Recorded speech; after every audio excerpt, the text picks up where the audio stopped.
Brett is a vegan chef and egalitarian that believes good food and open conversation can change the world. Going vegan started Brett on a path to sell his car, house, and all of his possessions to fund his journey to help the world go vegan. He launched his debut cookbook, What Vegans Eat, on December 27th and won UK ITV television show, The Big Audition. Brett is committed to help the world go vegan, one meal at a time. In today's talk, The Boundaries of Veganism, Brett will look at societal pressures of social interaction. What makes effective communication and how we communicate in accordance to the social pyramid. Can everybody please welcome Brett Cobley. Thank you very much. How's everyone going? You all good? You having a good time? Did anyone come yesterday? Yeah? Oh, good stuff, good stuff. Right. So yeah, I'm Epi Vegan or Brett Cobley, call me whichever you like. And today my talk is called The Boundaries of Veganism. Now, the boundaries of veganism for me is like, how are we going to make the whole world vegan? How are we going to, solve the environmental crisis that we've got going on at the moment? How are we going to save animals' lives? And how are we going to improve people's health as well? If you're a compassionate human, I think that's well within our responsibilities. Do you want to try and take some guesses, or not even guesses, just what they think some of the boundaries of veganism are, like what's stopping the whole world going vegan? Anyone? Don't be shy. Greed, massive one, yeah. Huge corporations, you're thinking, or people's greed in general, putting their taste buds over, animals' lives and the environment, and huge corporations kind of thinking about money and just monopolising on the marketing that goes with it. In terms of, saying that the area is good for our health isn't a fact, it's just good marketing, right? Yeah, the marketing that goes with that, and people are absolutely fantastic at that. It's a really well-paid job, right? So that's great. But the same tactics that people use in those marketing situations to promote an unhealthy and damaging industry, we can also use ourselves as well. And there's a lot of smart vegans out there that we can try and turn that around and use that to aid our journey as well. We've just got to make sure that we don't become the enemy. See what I mean? We've just got to make sure that we only tell the truth as well, because it's built on something pure. Anyone else? What's stopping the whole world going vegan? The one I get a lot is tradition.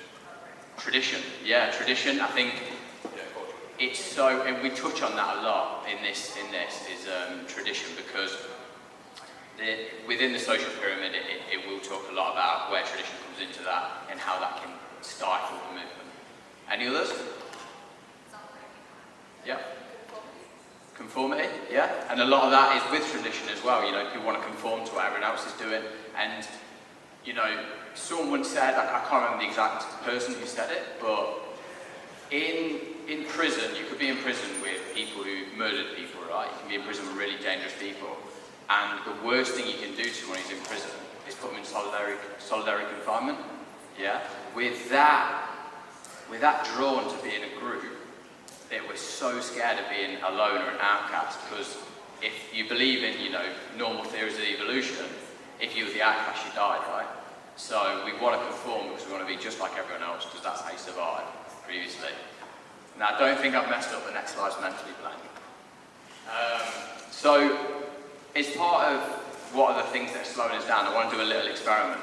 So when you look at me, I want you to tell me what are your assumptions about me. Because we do this every single day to every single person we meet. So I want you to give me assumptions. So from the UK, it's not so much an assumption, that did tell you that, but alright. And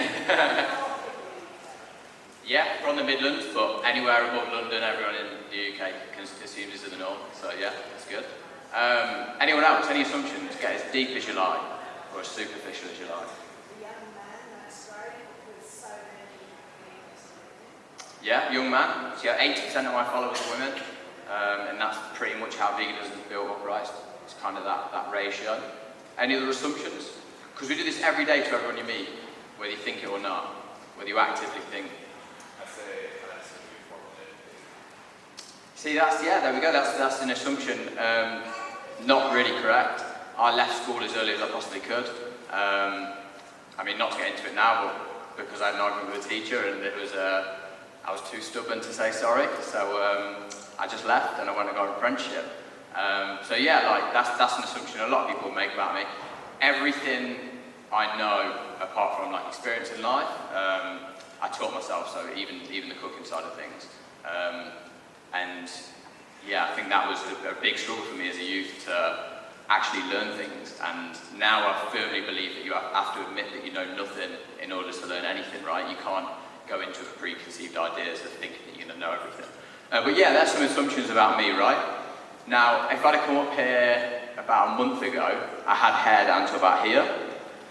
So what I'd always got was like hippie, probably smokes weed, like all these different things, you know. You can see you're a vegan as you come towards me because of just everything about you. You know, you just need the hemp bra and tie-dye as well.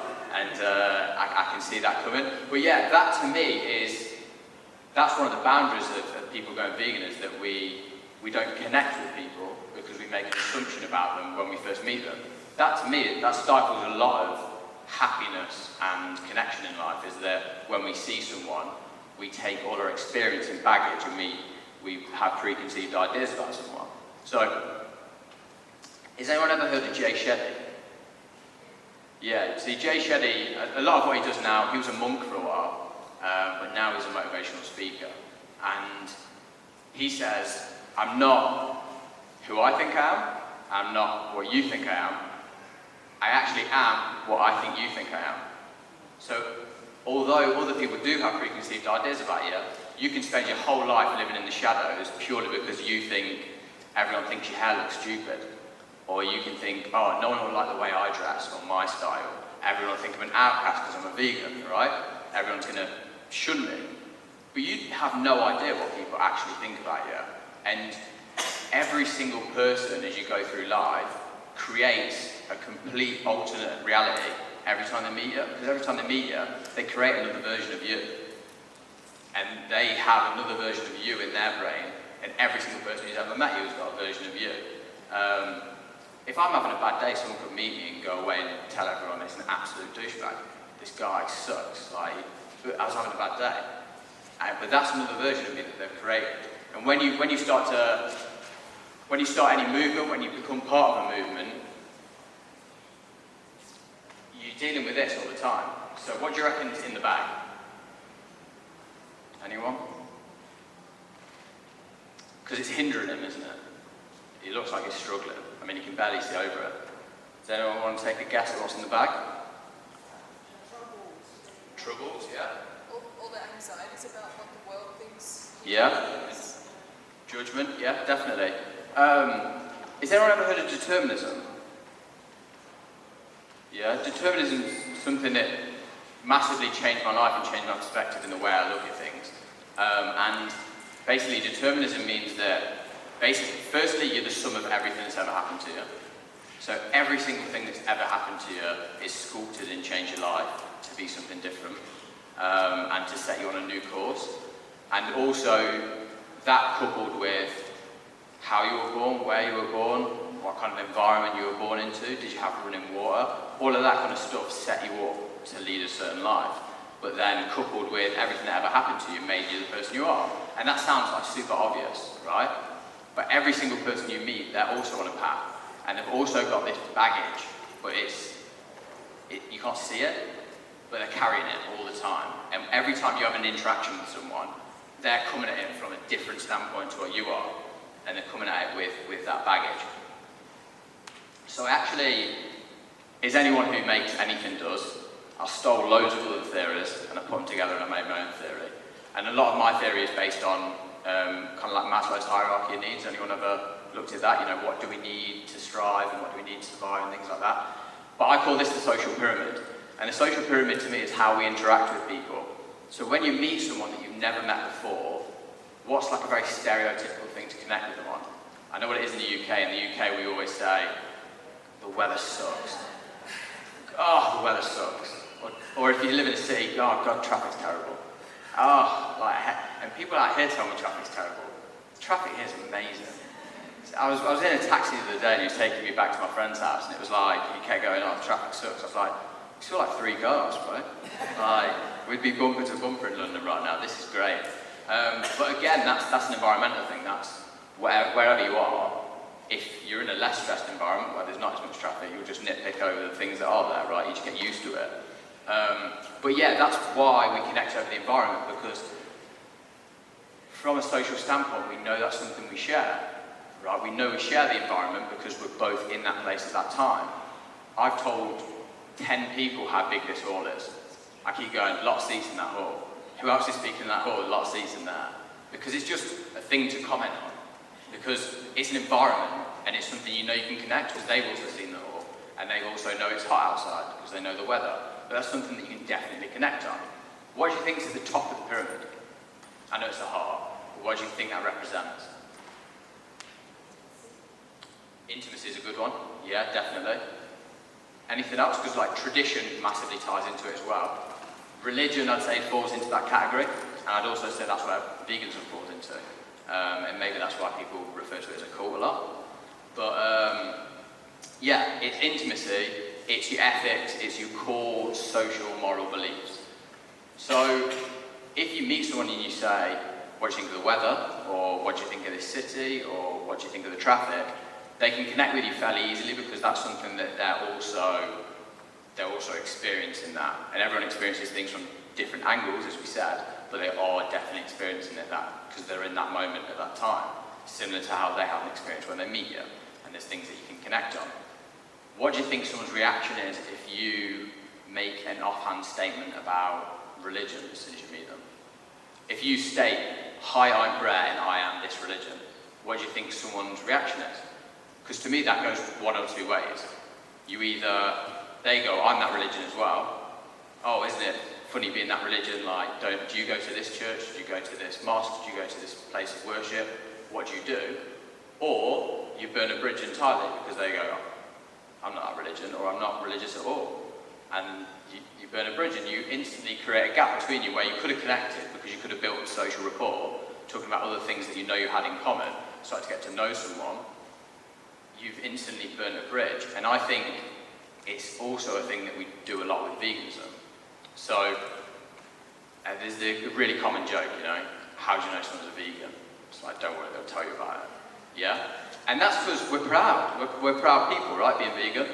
You've made a change in your life, you've taken a different route, and you now feel good because you're doing something for compassion, and you're not doing something for greed, and you're doing what you feel is really the right thing, it's the moral thing.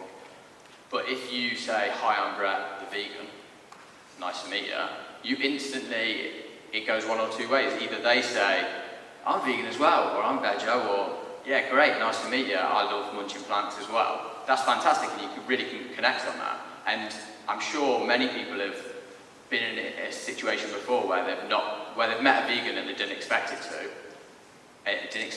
and instantly it's great when you connect on something. You go right to the top of the pyramid. Right to the top of the pyramid. And that's fantastic if you do meet someone and you share something that's really your core social beliefs, and you can connect straight away, then that's fantastic, because you skip everything up the pyramid and you build a rapport straight away, and that's really, really good. If you don't, what you're doing is you're questioning someone else's ethics, and sometimes we do it because that's what we want to do, right? We want to question someone else's ethics, we want to be the thorn in their side.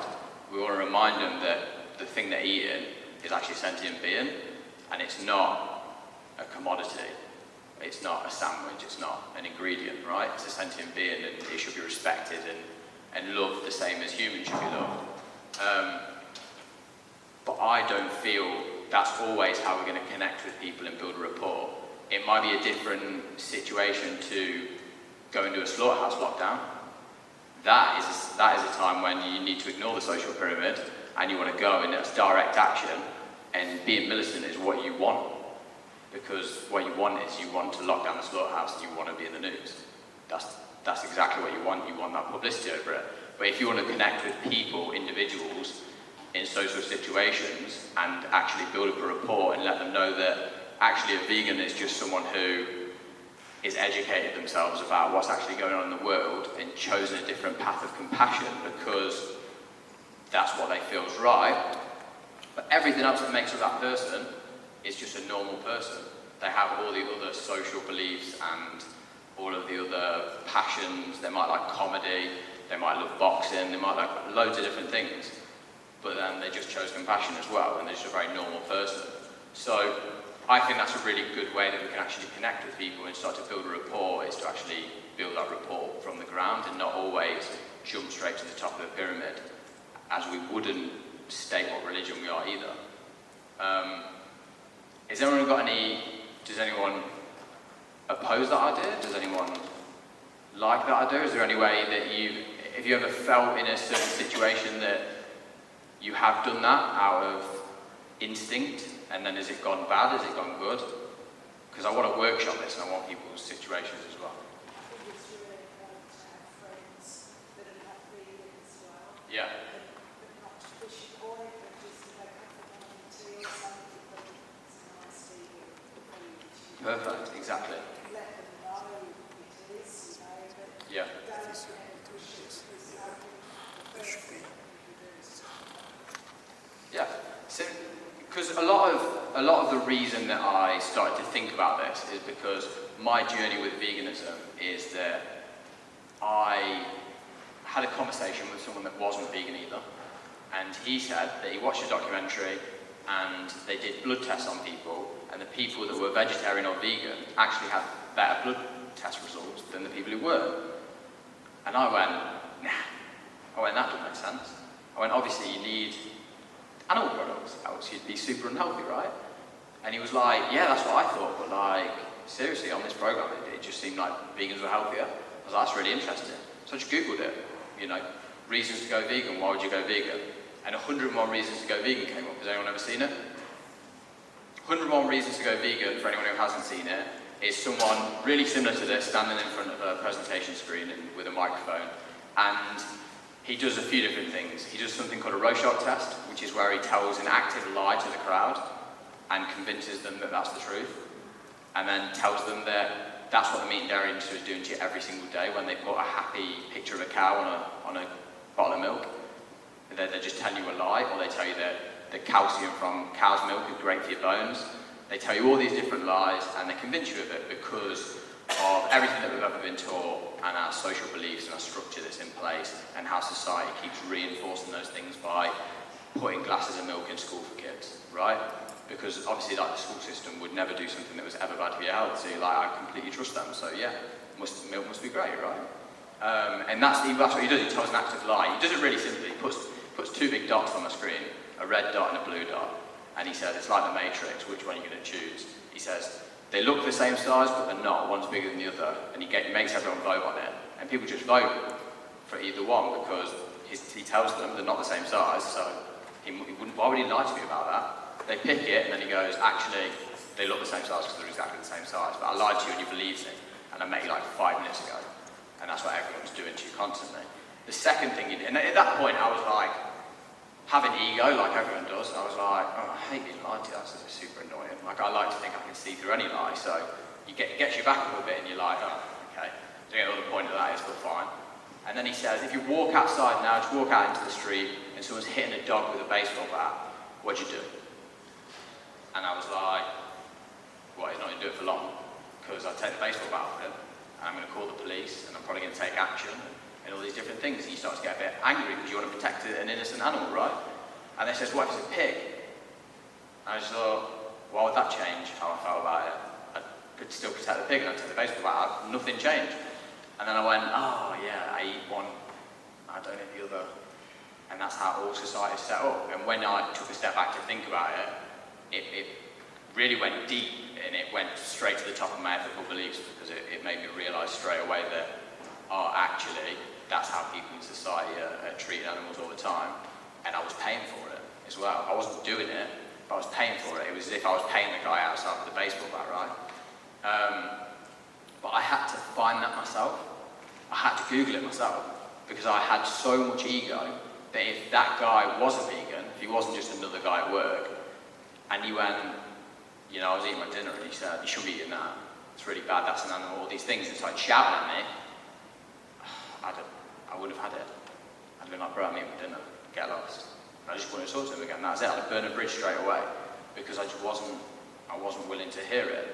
And I know there's a lot of people out there with ego just like I had, and still have, I'm not saying I've completely got rid of my ego. And that's something that can really hinder it. So inviting someone over for tea and cake is a really good way to do it. Give them some vegan cake. And often, I mean, I always get the same thing, right? I'm a vegan chef, and so many people, if you cook for non-vegans, they'll go, that's really good for vegan food. And you go, is it really good for vegan food, or is it just really good food? And they're like, no, it's really good food. And I'm like, yeah, there's really good food out there that doesn't have any animal products in. But it's a really good way to do it, because food is something that's really emotional, and you can give someone because you care about them, and you're showing love, and you're showing respect because they're coming into your house and your home, and connecting with you deeply because they're already your friends. And you don't need to push a point at that stage, because next time they go out, they know the vegan option is probably going to be good. Right, and it's a really good way to start building up rapport. Is there any other situations or anything like that? Yeah?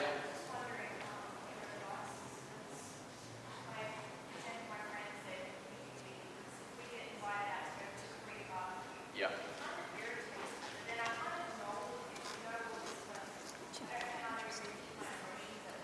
Yeah. Yeah, so that is super annoying. I get it. I get it, because like if they invite you out as one of their friends, and then they invite you somewhere that is going to have little or no options whatsoever, and they're going to eat big slabs of meat in front of you, right? Then yeah, it's super annoying. And it is the animals, but it's also that you, as a part of the friendship group, you feel kind of disrespected, right? Because if they showed you a bit more respect, a bit more love, they could also enjoy a meal somewhere else and still have a good time, still have a drink and everything like that. But you do have to keep those emotions at bay, because you have options, right? You can either isolate yourself from the group, and I think if it ever gets to the point where it's affecting your mental health and your well-being to the point where it's no longer good for you, because you can't pour from an empty cup, right? You need to be healthy and happy to ever spread any message, right? And if you get to a point where you're actually mentally, emotionally distressed and you're not taking care of yourself, then you will react badly, because you're already on empty, yeah? And that's when people break, and that's when people get emotional and angry. Or you communicate that to them. You say, we go to Korean barbecue a lot. Do you mind if I pick the next restaurant? And you pick the most kick-ass vegan restaurant that's in the city. Or even a veggie place with vegan options, and you eat there, and you at least reduce the amount of suffering that they're going to put on their plate at that moment. Because I do genuinely think about it like mathematics. And I know not everyone agrees with that. A lot of people want everyone to go vegan now, and they just want them to go perfectly vegan. I see it like mathematics. I prefer, half the world to go vegan rather than a quarter of them. Sorry, I prefer half of the world to, reduce everything by 80% than like a quarter of them go vegan, right? It just doesn't make sense to think of any other way. I think about like mathematics, I just want the least suffering possible, and I know it's going to take some time to get there, but I'm going to keep pushing all the time, but I'm just not going to do it in an angry way, because I know how many people like me it would have turned off. But it's a really hard situation. One situation that people bring up a lot is how to speak to my parents about it, right? And that's something that I've personally struggled with, because I think everyone, when you first go vegan, you kind of talk to your parents in excitement about it, and you go, I found this amazing thing, like, we didn't know this growing up, and there's actually all these animals dying, and like, you didn't think about it before, and I didn't think about it either, but like the stuff that looked like just a nugget on my plate, actually, that was a bird once. And you kind of like, I've made the connection now that I know. And then sometimes they go, yeah, I know it was a bird, like, but like, that's what people do, we've always eaten nuggets. And and you can feel drained and deflated, and, I don't know how to do it. And if you keep pushing and pushing and pushing, it can really help your relationship. You're not the best person to talk to your parents about it. If you've got other vegan friends, and you can bring them round, and you can all eat a meal with your parents, that's actually a lot more beneficial than you talking to your parents about it all the time, because you already have a very emotional bond with your parents. So for you to try and talk about something with them in a non-emotional, analytic way with just facts, without getting annoyed and angry and frustrated and deflated, is really, really tough. And I know that because I have the same relationship with my parents. But they have started, producing dairy. They eat a lot less meat than they ever ate before, and I'm proud of them, and I'm glad they're going in that way. But I knew the biggest impact that I ever had was bringing some of my friends around and my parents going, why do you eat that then? And why do you do this? And why do you do that? And my parents reacted in a completely non-emotional way because they didn't feel attacked because they had no emotional bond with my parents at all. Whereas I grew up and my parents feel like they taught me everything, yeah, because they're my parents and they nurtured me and kept me safe and did a great job. And then now I'm trying to turn around and teach them complete life lessons and teach them how to live their life and try and change everything about them when they're like, you don't know anything yet. Do you know what I mean? They're going, oh, when you get to my age, you'll understand. I mean, my normal thing is when you have kids, you'll understand. And I'm like, oh, you can't pull that card out every time. But yeah, it's really, really difficult to have a talk with someone that you're already in a very emotional relationship with and try to stay calm. Has anyone ever experienced that with parents? Yeah, it's quite common theme and it's quite tough. But it's a real one that it will teach you that you can't force anyone to do anything. Someone has to want to. Yeah?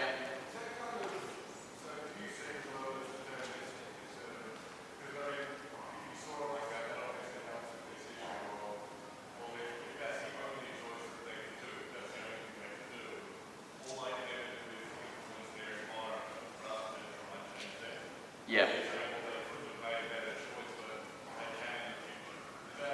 Yeah. And it's not always a very popular ethos for me to have, but that is actually an ethos. So that's a very good way of explaining it as well, is that I believe everyone who's doing whatever they're doing now could only have made those decisions. There was no way of them making any other decisions because of the environment they grew up in, because of the kind of person they are. I like to explain it in a way of, if you were at a pool table or a billiards table, snooker table, whatever people play out here, and if you hit a ball, when it hits other balls, based on like the coefficient friction at the table, based on the speed you hit the balls at, based on everything about that table, all of the balls are going to end up in one place. Yeah? They're just going to all be scattered around the table. And to you, that might feel like just a mystery of, oh, that's where the balls end up. But you could have calculated it, right? You could have calculated all the angles of where everything's going to end up. You just don't because it's a really complex stuff. And that's actually how I view life in general, is that because all the interactions, we're just balls hitting each other as we go through life, we all just end up in the place we were all meant to end up in because that was the only choice we could have made at that time. And people go like, no, but what about free will? I've got free will, right? And I don't believe in free will. And I know that's a weird subject, but I believe that the only reason you make any choice is because of everything that's ever happened to you and your genetics. So I put on this t-shirt today, and something in my brain probably told me that I should wear pretty neutral colours, because I'm going to stand in front of a crowd. I shouldn't wear anything too garish. I shouldn't put anything with any kind of slogans on that people are going to be distracted by reading them constantly. And I didn't actually actively think about that, but there's a reason I picked this t-shirt, and I had loads of t-shirts to pick from. So, and every decision I ever made, I believe has been influenced in the same way. And that's why, like you said, I don't believe in telling someone you should do this and you're wrong for everything you have done previously. I believe by influencing their environment in the most positive way that I possibly can, by trying to give them vegan options that they can choose. Like when I was staying with my parents, trying to cook as much as I possibly could to give them as many options and to make it as easy as possible. That's why it's a fantastic reason that there's so many options now, right? Because it makes it easy for people to make the choice that we want them to make. And that's what makes it a lot better. But I also don't blame people for any of the choices they make. And I had a really interesting discussion. Does anyone know who Earth of the Dead is? I'm sure a lot of people do. Because I think he's probably the most fantastic person for veganism that there is, because the way he talks so clinically and factually and doesn't get too emotional, but does remind people that it is about ethics and they do have a responsible choice to make. I believe that the biggest problem is that it's always about translating doctrines, right? And it's about trying to find out, okay, so it says this in the Bible, how do I interpret that? And any text is open to interpretation, right? I mean, everyone's sent someone a text once, and they've taken it completely the wrong way, and you've fallen out with someone, right? So, I mean, that's what the world's been doing for generations, is reading the text and falling out about it. I know it sounds simple when you say it like that. But I believe, so I've read the Bible probably 8 to 10 times, and I'm not religious. I've also read the Quran, and I've read a lot of the religious texts because I'm quick to see where religion's right, and I also want to know what it says in those doctrines because I want to know if I do agree with parts of it or not. I just like to educate myself on things that I don't always agree with as well. I believe what it talks about in the Bible when it talks about having dominion over four-legged beings, and it also talks about being wardens, is a protector, right? It talks about Jesus as being a shepherd, not in the sense of he's taking lambs to slaughter, because it talks about him being a shepherd in terms of us being his children, right? And him protecting us. You know, Ezekiel 25:17, right? The path of the righteous man, the valley of darkness. He talks about how there's a tyranny of evil men, and he's protecting them. And he's talking about his wrath and the tyranny of evil men. He's not talking about eating the animals. He's talking about protecting them all the time. That's my interpretation of it. That's their interpretation of it. I think the only way I would talk to them about that and try to describe it is that what do you want your God to be? Do you want him to be a God that put animals on this earth that can feel pain and have emotion and sentience and then hurt them? Is that what you want your God to be? Because all they need to do is watch any kind of slaughterhouse footage and they'll see that they're going through pain and torture. Or do you want your God to be a God that is kind, and if he meant for us to eat animals, he wouldn't have made them smart or feel any pain, right? But again, I would invite them around for meals, and I would cook them vegan food, and I'd just try to show them how easy it is to live your life like that by taking the cruelty out of it. Say again, sorry?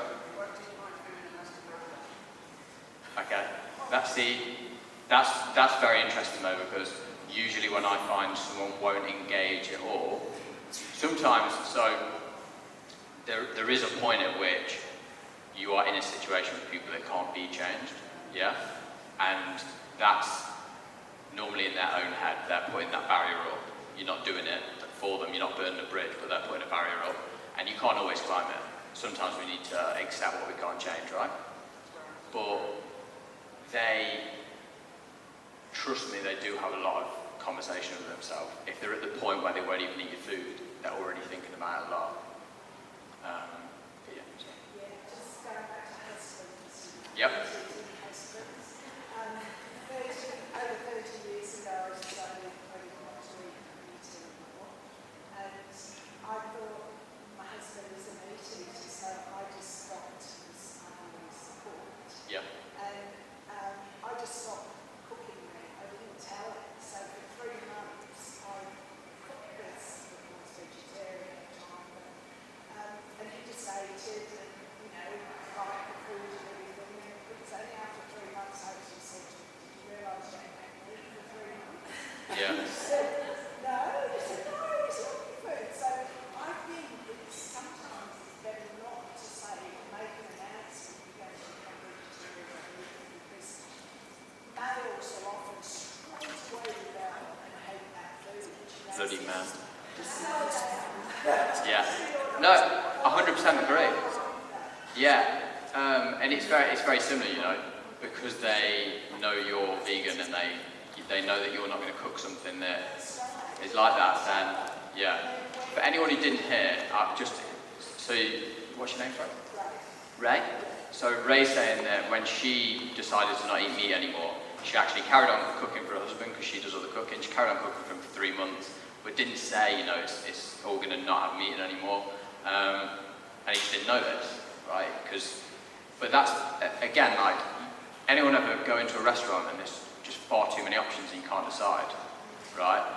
And then, has anyone ever bought a car, right? You buy a car and it's actually a complete error in your thinking. You buy a car and it's an expensive purchase that you're making. So all the add-ons where car companies make all the money, right? Because you pay a little bit extra for aircon, you pay a little bit extra for alloy wheels, you pay a little bit extra for this. Because it's already a lot of money, you don't think of the other add-ons as a lot of money because you're putting it next to whatever you're having. And it works exactly the same in the food industry. So that's why people like have surf and turf, right? They have steak and they have fish. And it's like in a normal situation, would you ever go home and have like 2 separate animals on your plate? Not really.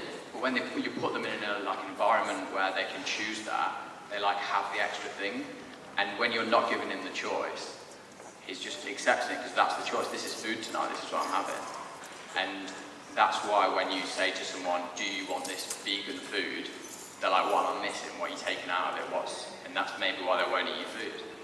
But they're also not eating your food as well because they don't want to address the ethical scenario in their head that's saying, I enjoyed that, and if I enjoy vegan food, then I am making a choice every single day to harm animals. And that's the question that these people don't want to have with themselves.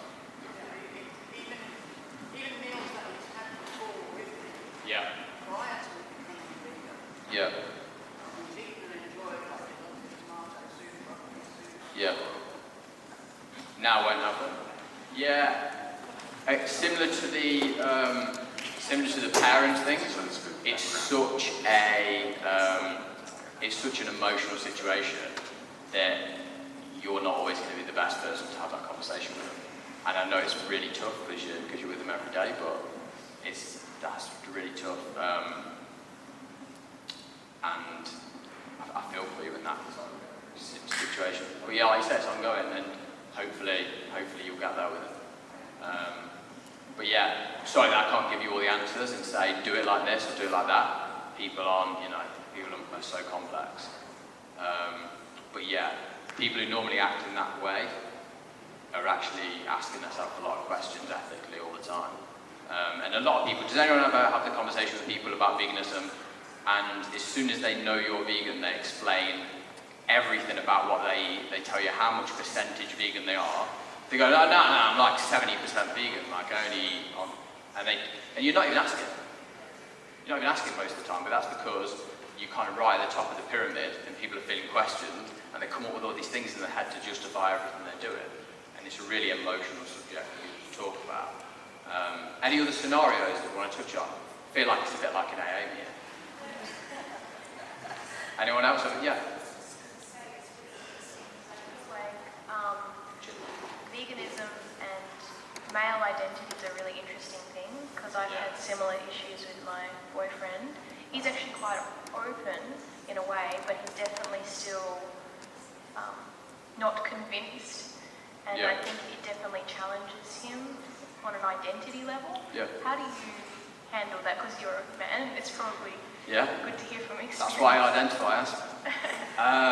So I'm actually in the process of writing a script to do a video on this at the moment because it's one of the most common things when like a newspaper or magazine or whatever gets in touch with me. A lot of the time it's how is it being a man in veganism, because they're like the hardest people to convert, and there isn't as many of them in veganism. And I'm hoping that's changing. I think it is changing. And I think a lot of the kind of strong male figures that are calm and calculated, like Bernard, are like really, really positive for that. I don't personally think it means anything to be a man in general. I think everything is what society is telling us, right? And society tells us that we are hunters and we are protectors and we are all these different things. It tells us these things all the time. But really, like, the same way as we've broken away from how society's told us to eat and we've gone vegan, you realise that actually your whole life's a script, it's a story that you've been telling yourself all this time. So you tell yourself, I'm a masculine man, or men like me need to be big and muscly, right? And it's a story that we tell ourselves all the time. And it's a story that, for me, I've tried to break away from as much as possible. So I was an engineer just over a year ago. I've been an engineer for about 10 years. And I used to go to work every day with my vegan meal, and people would look at my food, and it was pretty much men in the office, and they'd tell me, that looks good, it'd look better with meat on, right? They'd say things like that, because it's an environment where you're going to be ribbed and you're going to be challenged, and people are going to kind of poke fun at you. That's what a lot of guys do, right? But I purposely, understanding more of the construct, push away from that as much as possible. That's actually one of the reasons I grew my hair as long as I did previously. I only cut it off recently. I cut it off to donate it to Little Princess Trust, which make wigs for little girls with cancer. But I grew it long because I wasn't going to let anyone tell me that men need to have short hair, right? And that's the only reason I grew it long. And the more people that questioned me about it, actually I just saw myself as a mirror of reflecting what they thought, right? They were bringing with me. That's why I asked you at the start, you know, what are your assumptions of me?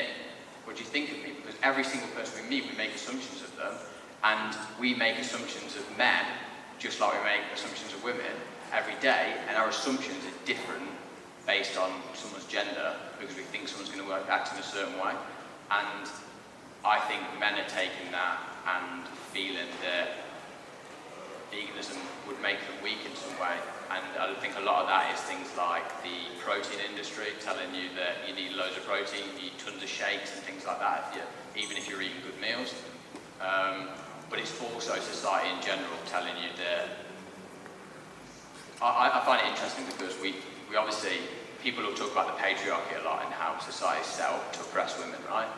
But guys don't realise how much they oppress themselves in their own head, because they tell themselves that they're the ones that need to support their family all the time. They feel like they need to do it, and they put a lot of things on themselves as well. And it's about kind of breaking away from that and just showing people, you know, you can be a man and be vegan. In terms of like kind of relating it back to the whole the Bible thing, I think one of the most stereotypically masculine things that you can do is to protect, right? If you do believe that you need to support people and protect people, and that's what it means to be a man, why not be the most manly man and protect animals as well? Why should that stop at humans?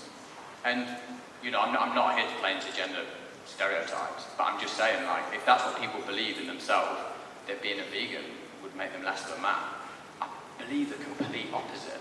And I believe that it actually, to be a warden and protector of all living things, makes you as kind of strong as you can possibly be. And, you know, I'll keep fighting for that until the day I die. And hopefully more men will join along the way, but we'll see. But, you know, some situations are just stubborn, super stubborn. Right? Any other scenarios or questions that anyone wants to ask? I want you to be as engaged as possible and open as possible.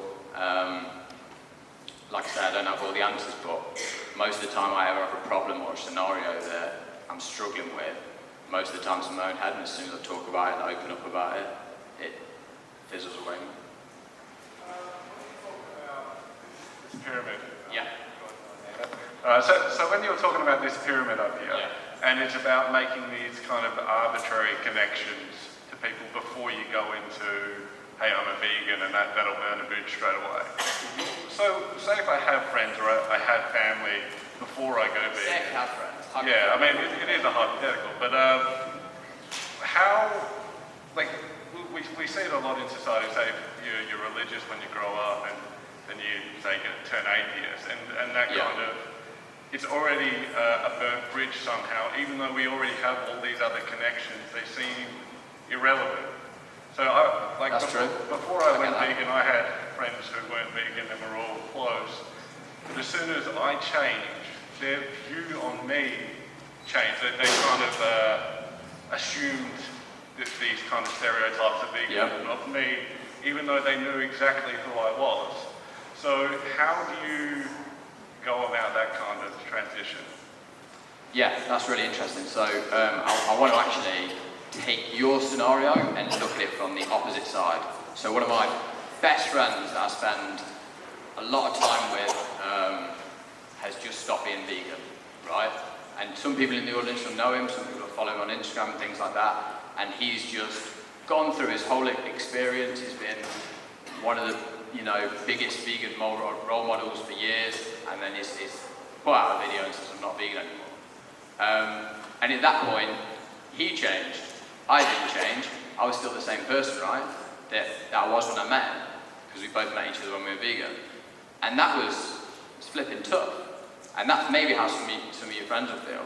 But I didn't isolate myself from him. I still see him regularly, I still talk to him regularly. Because for me to shun him isn't going to make him go vegan, because I can't force him to go vegan again, right? And for me to act negatively towards him isn't going to make him go vegan as well. It's actually just going to be one more negative influence in his life that doesn't help him, because a lot of decisions we make are in our head rather than anywhere else, right? So I made sure that I kept that open relationship there to keep speaking to him and speaking openly about things, because we've both told each other things that I wouldn't share with most other people, because we've got that kind of communication and that relationship where we can talk about things. If your friends are at that level where they're those kind of people that they can talk to you about, there's real issues within them that they're questioning themselves for if they can't handle you changing your diet and lifestyle to not cause harm, and you're not telling them they need to do it. There's real issues there. And if you can communicate to them about it, if you can ask them questions about it, do they not hang around with you anymore?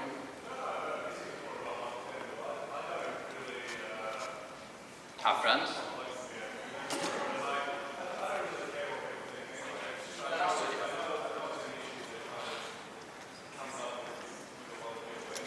Yeah.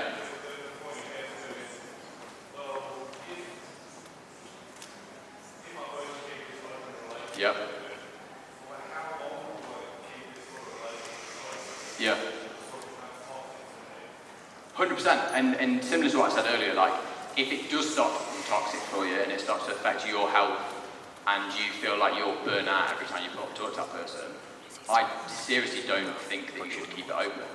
I think the only way to really go through life is to do things that do help you mentally and physically, to make sure that you are kind of the most you can be and be the best version of yourself for life, so that you can communicate the message well. Because everything what I'm saying in terms of like keeping open connections and helping to influence people that way, it's all to show them that you can be positive and healthy and happy, and then when they see that and they also know that you're vegan, they'll start to see that you can be all of those things.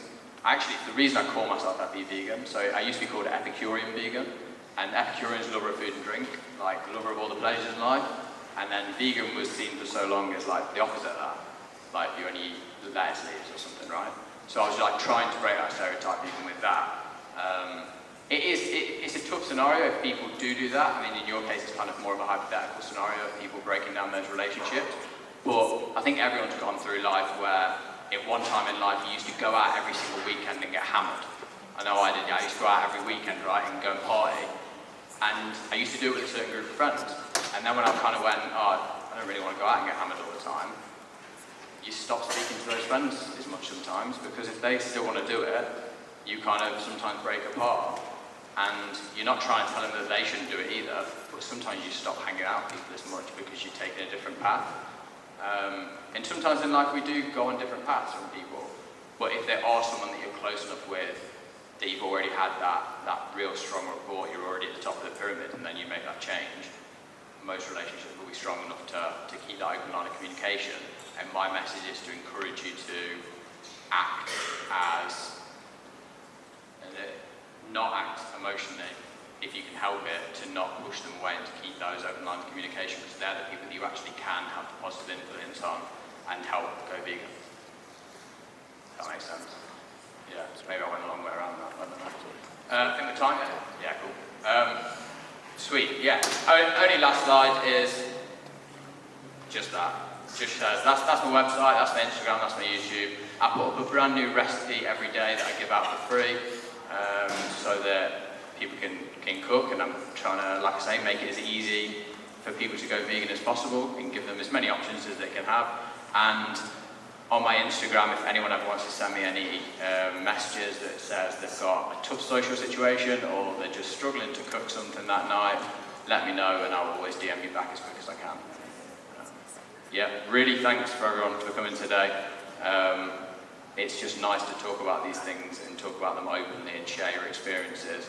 And hopefully, if you guys want to chat after, maybe you can talk about some of your own experiences, because when we do share and connect, that to me has always made it easier to move forward with a positive message.